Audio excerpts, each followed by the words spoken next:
Coming up on Path to Zero. All of us need to become climate activists, in our personal choices, in our daily lives, in the way we vote, in the way we interact, in the way we talk about, climate change with other people. We need all hands on board. Welcome to a special edition of Path to Zero, recorded from the Reuters Global Energy Transition Summit in New York City. Now, here's your host, Tucker Perkins.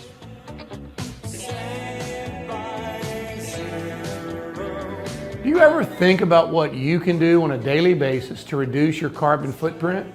We're going to find out in this episode from award-winning journalist Eduardo Garcia. He's a renewable energy reporter for Reuters and the author of the book, Things You Can Do, How to Fight Climate Change and Reduce Waste. Eduardo, it's so nice to have you here in New York and on the Path to Zero. Thanks for being with us. Likewise, thanks for having me. We've got a lot to cover, but let's start with you. 8 years in Latin America with Reuters, now on renewable energy. Talk to us about how you got started and maybe what you've been covering for the last years. When I first moved to Latin America, I was in my mid-20s. I started with Reuters news agency in Guatemala, and then I was there for about 3 years. Then I went to Bolivia, where I lived for about 4 years. From then, the agency sent me to Argentina for a couple of years, and finally Ecuador for a couple of years. I got a very good overview of the whole region, very comprehensive, I would say.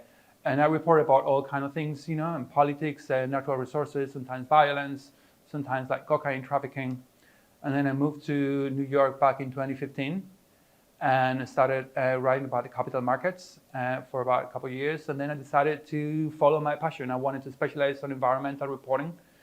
And that led me into about a 7-year journey. I went back to school. I studied an MA at Columbia Journalism School on science and climate and medicine reporting for a couple of years. And then I started freelancing and becoming what I describe myself as a climate reporter. What an awesome career. And you really went back and retrained to report on the climate. That's right. I thought I needed that, and I think one of the strengths of that MA that I studied at Columbia was that it was very science focused. And, Columbia Journalism School is a great school. We were very privileged to have amazing professors.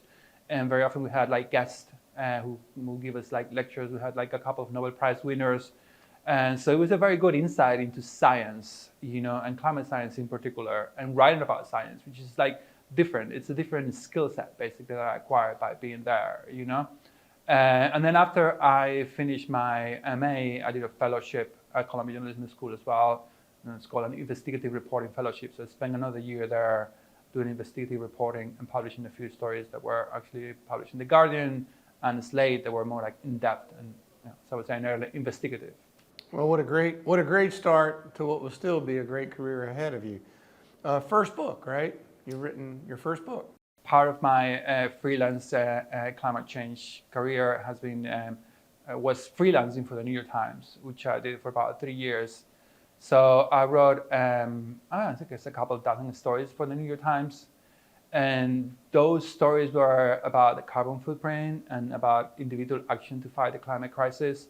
So in general, it's about the kind of things that we can do in our daily lives to live more sustainably and also lower our environmental footprint. And those stories kind of changed the way that I live, to put it somehow. I became more sustainable myself. I became very passionate about trying to reduce the amount of plastic waste that I generate, or, I became pretty much vegetarian. And I started living much more sustainably. And, after kind of freelancing for the New York Times for about 2 or 3 years, I had that wealth of knowledge that I wanted to turn into a book. And that's how Things You Can Do, How to Fight Climate Change and Reduce Waste came to be. That's a wonderful story. Maybe the first person that we really talked to that is personally chosen to maybe live life differently.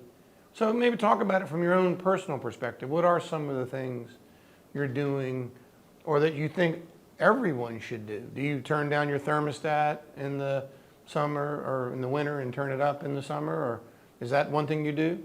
Sure, I would say I'll go farther than that. I mean, I don't have an AC. I've never had one in New York, so I deal with the heat without actually using pretty much any power. I use fans at home, and I try to, keep the windows open, use curtains to block the sun from coming to my place, try to not use the oven during the day that will heat up my place. So I am very conscientious about the amount of energy that I use at home, especially the AC and the heating in the winter. Those two things, like cooling and heating your place, are the things that need the most energy. So I'm very aware of that. And I think that, there are many ways in which you can live more, like a more environmentally friendly lifestyle, or more, sustainably, basically. And I think the book covers, all the areas, just basically like, how you can reduce energy at home, what you can do in terms of transportation, waste, try to reduce especially plastic waste, and then food is a key one as well. About a third of greenhouse gas emissions come from agriculture and food production. So that's a very important aspect. I would say that probably that's the one that I've changed the most over the past few years, like following this route of, trying not to eat any meat and becoming, pretty much vegetarian. I do eat fish on occasion, but, I mostly eat a plant-based diet. And you do that because you've realized through your years that generally animals, chickens, pigs, beef, difficult to raise in a sustainable way CO2 emissions. Is that pretty much why you do that? Definitely. I think there are two things. One of them is definitely what you just described, which is the environmental footprint. And I think it's very important to highlight there that part of that environmental footprint of meat production is the feeding, About a third of all the agricultural land that we have in the world is right now being used to produce animal feed. So, it's important to highlight that, because I think that a lot of people talk about carbon emissions, but it's a very big aspect of deforestation, especially in the Amazon and in many other countries too. Trees being cut down to make, area for agriculture and to grow food. And very often that food is actually being fed to animals, So that's an important aspect. But then there's another aspect as well, which I think is, becoming vegetarian or eating a plant-based diet is so much more healthier, I've definitely lost weight. I feel I have more energy, and I think in the long time has a lot of positive effects on my personal health. So, I think it's very important to highlight that as well. So let's kind of branch from that. You write for the climate, you realize how important it is to live your personal life in a way that benefits the climate, but you also see now how important it is for your own personal health. So for the first time, you're a guest that really begins to prioritize health and climate. Do you feel like in this conversation that we're having around specifically greenhouse gases that we often understate the importance of doing things that promote good health? I think about diesel emissions and the horrific emissions relative to our health. NOx emissions, bad for our lungs, particulate matter, bad for our bodies. So do you think that the current world, we overstate the importance of greenhouse gases and understate the importance of emissions that impact our health? I don't know. That's a difficult question. I would say that we probably underestimate both.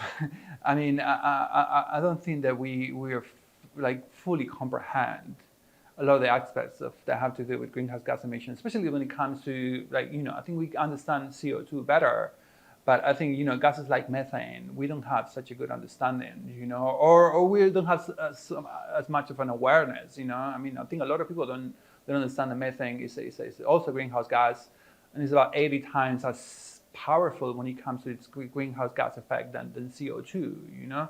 It lasts less in the atmosphere, but its impacts are huge. And one of the main sources of greenhouse gas of methane emissions is actually food waste. So there's an organization called the Drawdown Project, which actually investigates climate solutions, and they list food waste very high in their ranking, because food waste produces a lot of methane. Methane actually has a much more greenhouse gas effect than CO2. And I think a lot of people are not very in tune with that. They're not very aware of how important it is, A lot of methane emissions come from, natural gas and oil extraction as well. And that's, the International Energy Agency describes methane emissions as a low-hanging fruit in the fight against climate change, because we could do so much more. It would be so relatively easy for us to actually reduce methane emissions, and it's just not happening. Do you think it's not happening in the U.S. or not happening in the world, or just not happening? I think it's not happening fast enough. I think it's definitely not happening, in the U.S. in a large scale. I don't think there's enough pressure on fossil fuel companies to cut down on their methane emissions. I think a lot more could be done in the U.S. In Russia as well. If I remember correctly, Russia is, the top 3 methane emitters, and that's, it's kind of harder to put pressure on Russia to actually do that, and I think some Arab countries are actually doing a better work when it comes to methane emissions. Yeah. One last thing about the book, and we'll try to refer to it because it's wonderfully written, and really one of the few books that does specifically address how individuals can and should act. It's beautifully illustrated by Sarah Boccaccini Meadows, right? Was she a friend of yours? How did you come to get her to be such a wonderful partner to you in this book? So the idea for the book from the very, very beginning was that I wanted to do an illustrated book. I thought an illustrated book was a way of drawing people in. I always say that things you can do is a book for someone who will never read a climate change book. And the idea of using illustrations was to getting a new public, that wouldn't normally buy a book about climate change. So I knew that I wanted to do an illustrated book, and I knew that I needed to find someone that I could partner with in a long-term project. And that was challenging, to start with. And I knew I wanted to work with a woman. I didn't want it to be, a white dude telling people what to do, So it was very important for me to team up with a woman. Through my experience as a journalist covering climate solutions, I actually come to realize that a lot of people in the sustainability movement are actually women. I think women are living this fight, for sure. I have no doubt about that. So that was why I wanted the illustrator that I was going to work with to be a woman. So what do you do when you want to find a female illustrator? You go online, and it's actually a website called Women Who Draw, which is a catalog of female illustrators. And I just went there. There's probably dozens. There might be hundreds of female illustrators there. They're listed. Basically, it's a picture of them, a picture of their style and their artwork, and you can just go and basically look at that. And I knew that I wanted to work with someone who was based in New York because, I knew this is a very personal project. I knew I wanted to work shoulder to shoulder kind of thing with someone, meet and talk and discuss, and that's how I found Sarah. I really like her style. I thought her illustrations are beautiful, and I knew that she was based in New York, so I reached out to her through that website. And from the very first day, she was up for it. So the first part of the project was actually to put together a proposal for my agent. I already had an agent at the time, and the agent then sent the proposal to a number of publishers, and Sarah was on board. And when we started talking about the project, it was during the very early days of the pandemic. So I thought that Sarah and I were going to work shoulder to shoulder, as I was telling you earlier, but then the pandemic happened basically, and she moved to the UK for a few months, and then to LA. So we ended up working, remotely and teaming up, communicating via WhatsApp and email instead of, being in the same place. But, by that time we already had met a number of times, and we were already familiar with one another. We were in very friendly terms, and it was a great collaboration. And I'm really happy that I teamed up with her. And, after putting together the book, we done a number of promotional events in libraries and cultural centers, and it's been really nice to team up with her for those events. And since the publication of the book, we became friends as well, and we hung out. Well, beautifully written and beautifully illustrated. Great job for that. Talk about one last thing, and then I want to get to your coverage around wind. But as we talk to people, I think one thing we see and read about is individuals fall into, I think, several camps. The problem of climate change is so immense, they don't understand it, they may not even be interested in it, So one is getting individuals even to become aware. And there really is the other extreme. Individuals that are aware of it realize it's probably out of their individual control, and it gives them great anxiety. How do you speak to both groups, to those who don't even seem to care and those who care so much it really causes them harm? That's a very difficult question to answer, and something that I struggle with in my own mind, and I debate continuously with friends and other activists as well. I think that this debate between individual and collective action is not an either or choice. I think we need both of them. One of my favorite climate scientists is called. His name is Peter Kalmus. He works for NASA, and he's also an activist. And he says that we need 1 billion climate activists. And I really like that concept, because I think we need to basically bring everybody on board, And I think the key to do that very often is to start with this, with sustainability and these small changes, go step by step, you know what I mean? And these things might look small, but what I've learned through my career, my activism, is that people start this way and then they become much more involved in their community. They start being much more conscientious when they vote, and they vote to like pro-climate politicians and leaders. They become, they go to protests, they become activists themselves. And I think that's key. But as we were discussing earlier as well, I think it's very important that it's healthier. That lifestyle is actually going to make you, healthier, but it's also going to help the environment. So I think it's a win-win situation. Today, the GEL Climate Communications Program published a survey saying that only about 30% of U.S. voters are pro-climate voters. I was shocked about that number. It's actually very low. It's only about a third of the U.S. Voting population. So I think it's very important to activate people, and I think that all of us need to become climate activists, in our personal choices, in our daily lives, in the way we vote, in the way we interact, in the way we talk about, climate change with other people. We need all hands on board. I think one of the keys to feeling less anxious about it is, in fact, to realize there are things you can do. Take the bus instead of drive, walk instead of drive. As you say, have less food waste, conserve energy and water. By just doing those actions, you can feel engaged, and I would think feel more connected. I agree 100%. Yeah, I think those may look like small things. They're also big things. So look at car ownership, for instance. In the U.S., cars are bigger than in other countries because most people prefer to buy SUVs and pickup trucks. Those cars on average issue about 20-30% more CO2 than what you would call a standard size car in Europe, According to the International Energy Agency, SUVs and bigger cars are actually the second driver in the increase of CO2 emissions that we've seen in recent years. So it's not a small thing. It's actually a big thing. It makes a difference. It can help make a difference for sure. Right. All right, let's move to wind. And you've written a lot about wind, and I think wind over the last couple of years has probably really had a bit of a black eye. A lot of projects offshore pulled back for economic reasons.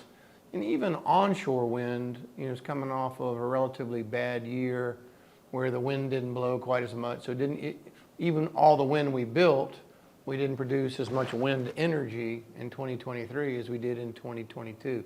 What do you think is the future? And let's break it down into two buckets. What do you think is the future of wind onshore? Do you see it continuing to grow, or do you see it at a difficult inflection point? I think it's picking up. I think we are crossing that inflection point, and wind installations are going to start increasing this year, next. I don't think it's going to be as fast as many people hope. I think the onshore wind industry faces a number of challenges. One of them is the supply chain challenge.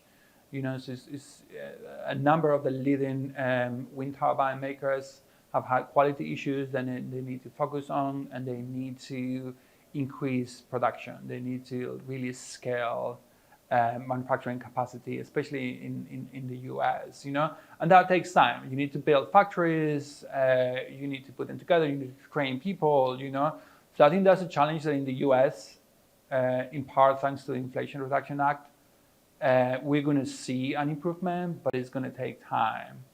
Another challenge that the onshore wind industry is facing is that many of the best sites, the best areas, especially in the Midwest, are already kind of a little bit overloaded, So the most productive areas already have a lot of wind installations.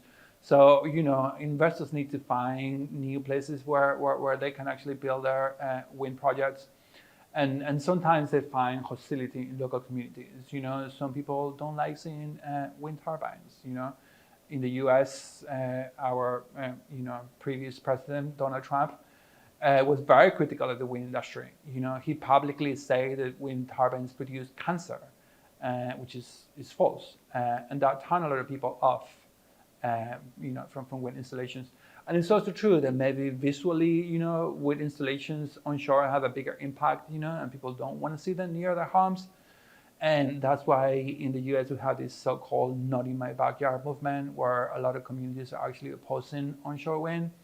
But at the end of the day, it's a much cleaner energy and much more efficient than producing power with fossil fuels. Right. How about offshore wind? Offshore wind is facing more challenges because it's a new industry. Okay, so the U.S. has been building onshore wind for many years. We know that it's very effective. We know that it produces a lot of power. We have very, very good wind resources. Offshore wind is a nascent industry in the U.S.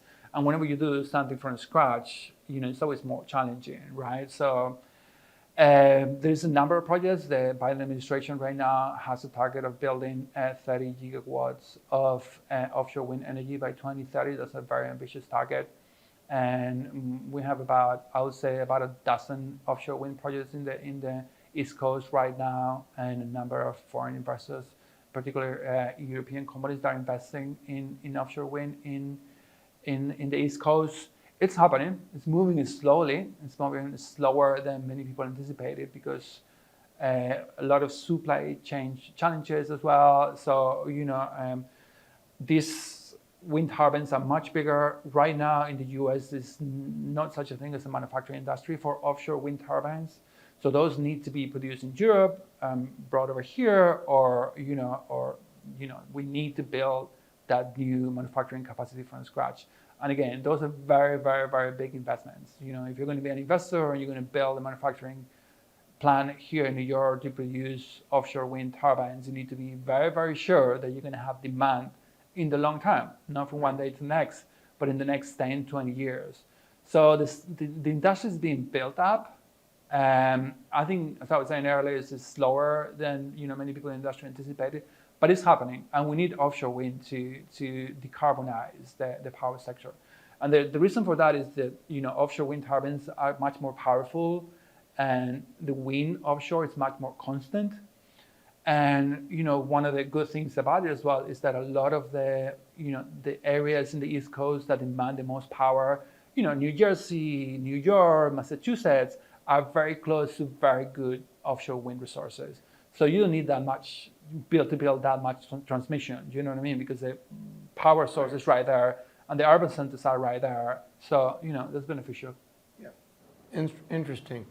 You strike me as a person who's very thoughtful about the whole system, and you also strike me as a person very committed to solar and wind. Let's just focus with wind for a second. Wind would say to have a pretty negative impact on bird population onshore, particularly eagles seem to be a problem. And then one of the knocks on even offshore wind is generally in areas where the ecosystems are pretty delicate, perhaps having an impact on right whales and some other endangered or nearly endangered species. As you report on it and study these things from yourself, do you feel like those concerns are overhyped, adequately balanced? How do you feel about the siting of this of wind, onshore or off, and its damage to the environment? Every form of energy production is going to have some kind of environmental impact. renewable energy has a much lesser environmental impact compared to fossil fuels. That's the bottom line. There's no discussion about that. But very often the problem is that fossil fuel extraction happens very far away from us. So we don't see, as I was saying before, it's not in our backyard. So I do understand that people, are worried about these environmental impacts. As someone who, loves nature myself, and also concerned, but these companies are doing very thorough environmental studies before they build their projects. And I think, I trust that those are actually reliable and they measure the impact and they try to minimize the impact. It's never going to go down to zero because, everything we do has some kind of environmental impact. But on a personal level, I'm confident that offshore wind energy is much better for the environment, much better for whales, much better for eagles, and much better for all marine species than fossil fuel extraction. There's no doubt about it. Another aspect of that question that I think sometimes upsets me is that people talk about eagles because eagles are so beautiful and they're a symbol of, freedom in the United States. But wind turbines have a much bigger impact on bat populations. I mean, environmentalists worry much more about bats than they worry about birds when it comes to wind turbines. And it's an aspect that sometimes, these people who oppose wind turbines fail to mention. No one is saying, hey, they're killing bats, but they're killing more bats than they kill birds. Bats are horribly misunderstood, aren't they? They are. I think they have a very bad press, unfortunately. But I would be more worried about bats than birds, if I were an environmentalist. Yeah, but you make a powerful statement that every form of energy has some negative consequence. And it's interesting to me that you find balance in that. That's good. Let me talk about an article that I read when you wrote it, even before I knew you would be with us on Path to Zero, where you were talking about particularly offshore wind. We've been in this period where the blades got bigger and bigger and the output got higher and higher. But now it feels like, at least temporarily, we've reached kind of the biggest. In fact, we've kind of scaled back now, so we're making them a bit smaller. You think that's where we stay, or do you think we're at a pause in technology and eventually we'll figure out how to get more kilowatts out of a wind turbine?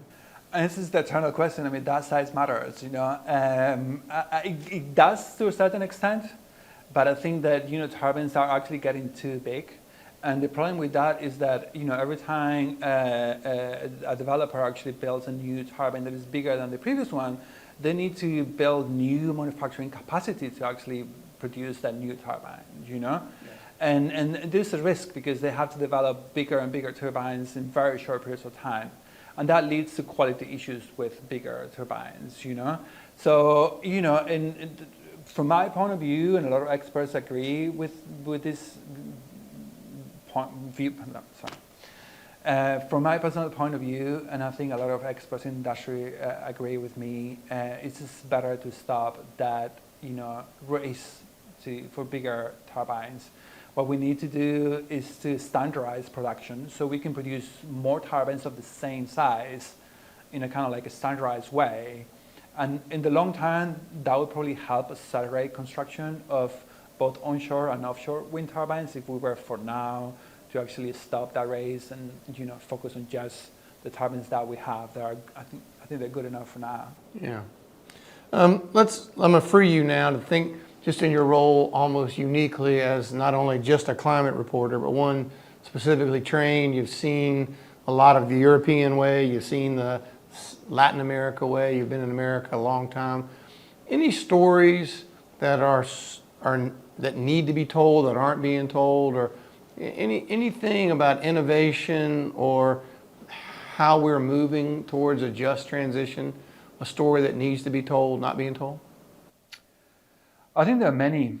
I think, when it comes to food, for instance, I think like moving to a plant-based diet and getting more people on board with that will be very effective in the fight against climate change and to, try to decarbonize food production. I think that would be very important. I think we need more focus on that, I also think that when it comes to urban centers, decarbonizing transportation, getting people on bikes, building more public transportation is key as well, instead of moving to electric vehicles. I think there needs to be a stronger emphasis on electric trains and public transportation to decarbonize urban centers. I would say that those two aspects are really important and don't get enough coverage for sure. Another one is climate education. I think we need to learn more. We need to know more about climate, especially young adults and kids. They need to learn about the climate solutions that they can implement in their daily lives, but also how to get society to move to a cleaner and better future for everybody, really. I want to get to the magic wand, but everything you say prompts me to just throw in one more. You talk about we need to have access to electric cars, perhaps think about electric trains. Do you think we need to be more transparent about whether the electricity we use is clean or how it's made? Or do you just trust the people that make electricity that they'll make it as clean as possible? I think in general, we need to be more aware about where electricity comes from. I think, a lot of people are not aware that actually fossil fuels are being burned to produce power. In general, more transparency is always good. Utilities and power companies should be more transparent about where they source their power from, and I think people should also seek that information more, I mean, one of the problems that we're facing now as well is that at the same time that we're trying to decarbonize the power sector, power demand is increasing. So that's making the challenging much more and more difficult. So I think one of the very big aspects that sometimes we tend to ignore is that we need to lower energy consumption if we can, in any way, at a personal level and a society level as well.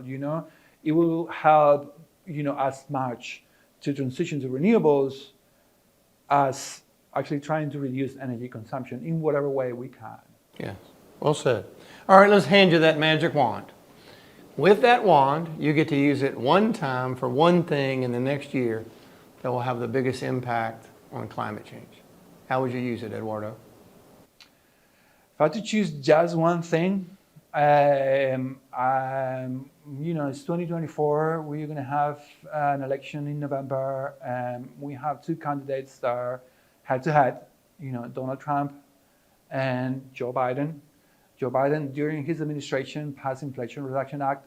It's probably the biggest piece of legislation to fight the climate crisis that has ever been passed in the U.S. However, Donald Trump has a reputation of being against renewable energy.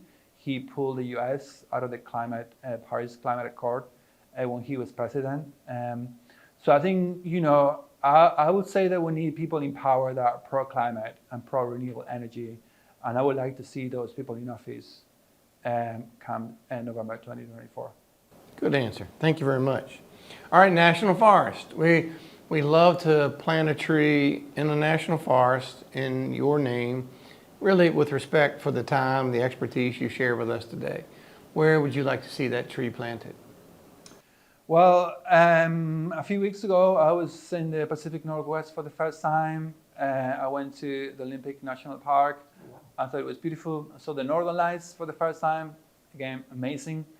There's a lot of beautiful trees there, and I think that's a place where I would love to see a tree, or my tree, But also, California is now being hit by massive wildfires. There are cities and towns that have actually been hit by wildfires in the past few years.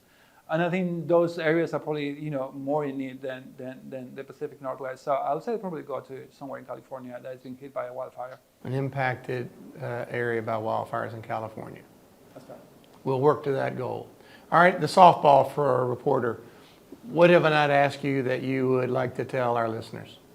I think we covered this during our conversation, but I would like to highlight that we all need to be on board. We all need to do something to fight the climate crisis. The climate crisis is the worst thing that humanity has ever faced. We need to be more aware and better informed, and we need to do something, whatever it is that you can do in your personal life, as a voter, as a family person, as a consumer, anything, just become more aware and try to be more proactive when it comes to fighting the climate crisis. Eduardo Garcia, reporter for Reuters, living the personal words you write. Love talking about your book, Things You Can Do. and I appreciate your time with us today on Path to Zero. Thank you. Thanks for having us. It's a great conversation. Thank you for listening to a special edition of Path to Zero with Tucker Perkins. If you like what you've heard, subscribe and rate us on your favorite podcast app. You can email us with questions or comments to pathtozero@propane.com.